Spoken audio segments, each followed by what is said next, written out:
Good morning! Halika, magkape tayo.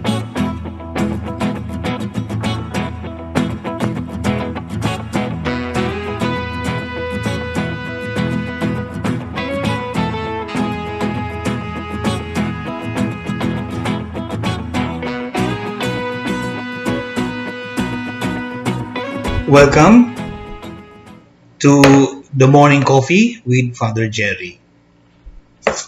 Today's gospel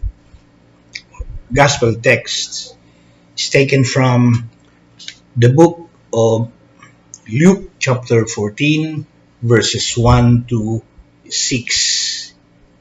It says, "One Sabbath, when he went to dine at the house of a ruler who belonged to the Pharisees, they were watching him. And behold, there was a man before him who had dropsy. And Jesus spoke to the lawyers and the Pharisees, saying, 'Is it lawful to heal on the Sabbath or not?' But they were silent. Then he took him and healed him, and let him go. And he said to them, 'Which of you, having a son or an ox that has fallen into a well, will not immediately pull him out on a Sabbath day?' And they could not reply to this." Thus is the reading of today's gospel reflection. What is it for us? What is God's message to us today through this particular text coming from Luke? This experience of Jesus where all eyes was on him or were on him, and where everybody was intently observing him, looking at him, uh, looking at him down to foot, para itong naging usual na eksena sa kanilang mga experiences when he is with people in public places. Parang ang nangyari was direct yung question actually.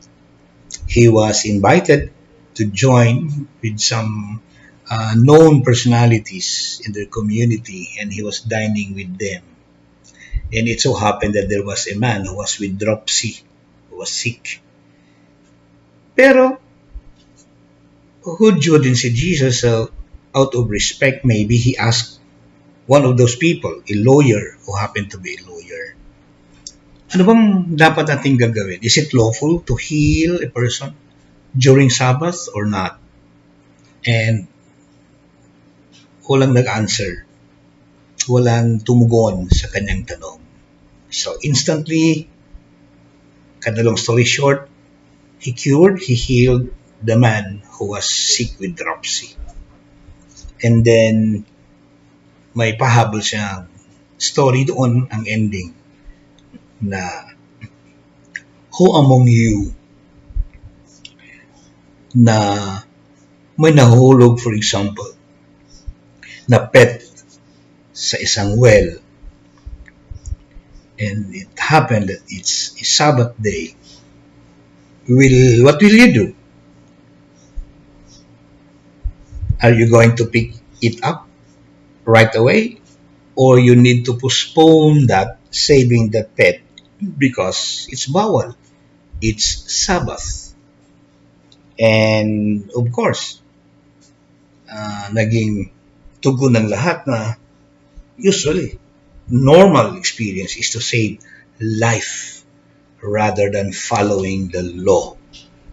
So ganun din ang ating challenge o sa ating reflection actually is, it is actually a statement ang ginawa niya. For Jesus, love is more important than the law. That life is more important than the laws and regulations of the land. So, to picture out to us, all of us, ang kanyang challenge is we are obliged actually to observe the law. But when it comes to observance of the law and the regulations of the land for Jesus, it is more important for him is to save life and to express that love.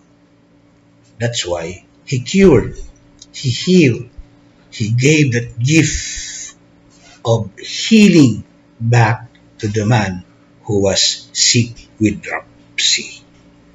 End of the reflection. Very short. Yun lang actually ang point ng gospel. But tanungin natin ang ating sarili. Let's go back to the basic guideline. What is God's message for us today? Through this experience of Jesus healing somebody who was sick, somebody who was in need on Sabbath day. To start with, how do you approach the commandment to observe the Sabbath as a rest day to honor the Lord? The Pharisees were convinced that Jesus was a lawbreaker. The Gospel record 7 incidents in which Jesus healed people during Sabbath, the seventh day of the week set apart for rest and worship of God.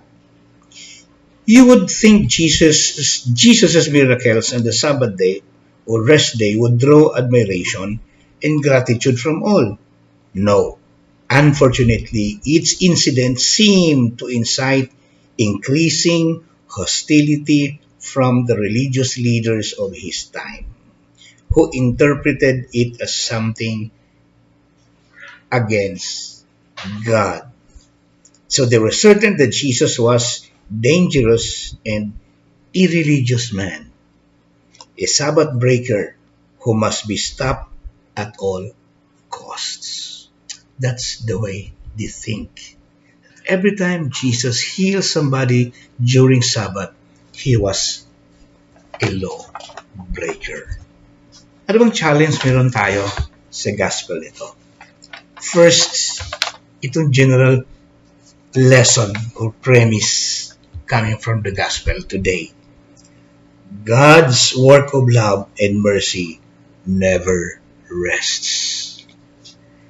God's work of love and mercy is a continuous reality until today. In fact, there is no rest day when it comes to love and when it comes to helping, when it comes to healing people who are in need of them. There are three important elements na gusto kong i-challenge ang ating mga sarili today. Number one, it shows the sincerity of Jesus. Alam natin na maraming mga cause of friction itong every time he healed, he helped somebody during Sabbath. Pero kung titinan mo ang mga pangyayari sa lahat ng mga gospel involved in Jesus healing on Sabbath, then and there, nakikita mo talaga kung what's in the heart of Jesus. He's very sincere in helping people. He cannot just turn down somebody in dire need. He cannot just postpone the love of God. He cannot just say, mamaya na, saka na, kasi kailangan mo muna akong magsisimba. He cannot just postpone his love of people and his help of healing to those who are in need. So kitang-kita, no? Kahit every time he does these things, he was always criticized. Yet, continuous lang siya. Tuloy-tuloy lang siya. Okay? Number 2, Jesus, when invited either to dine with a family or with people outside, or when he is invited to come and cure someone who is sick, napansin nyo, he always there and always ready to say yes. In other words, it is to be noted that Jesus never refused any invitation of hospitality. Either you invite him to dine with him in your house, he's always there. Sabi pa nga ng iba, he was a drunkard daw dahil he did not know how to say no. But every time, o sa mga pangyayari may invitation siya, there is always that miracle encounter between Jesus and somebody who is in need of help. It might, yung help might be shown with people who needs acknowledgement, yung tinatawag na he cannot just turn down any invitation.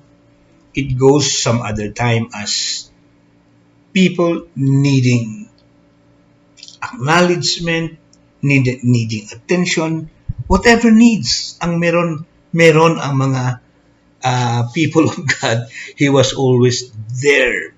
He was always there to give it to you, offer them for free. So, number one is his sincerity. Number two is he cannot just turn down any invitation and say no. Either it's for healing, helping, anything. Jesus was always all around. Quotation. Number three, the most amazing thing about the scribes and the Pharisees is their staggering lack of sense of proportion. They would go to endless trouble to formulate and to obey their petty rules and regulations, and yet they counted it as a sin to ease the pain and suffering of someone on a Sabbath. Gets nyo? People, the Pharisees especially, they wanted to portray people that they are law-abiding citizen. Pero the problem is, yung pagiging law-abiding citizen, pwede nating tawagin wala naman sa lugar. Dahil nga, you give importance to following all those rules and obeying all those regulations to the point na binabaliwala na lang yung need of someone to be helped, to be supported, to be cured, and to be healed. And that's the point in the gospel today. Challenge for us is, yun na nga, we ask God for guidance in our decision making, when to follow heartily and wholeheartedly the rules and regulations, and when to follow and express that love and support and need of our neighbors. We need to pray for that because at times we are confused which is the most important priority at the moment: to help someone who was sick, to save his life, or we just go then follow the rules and regulations because it's a Sunday. Okay? So paano to? Ulitin ko lang.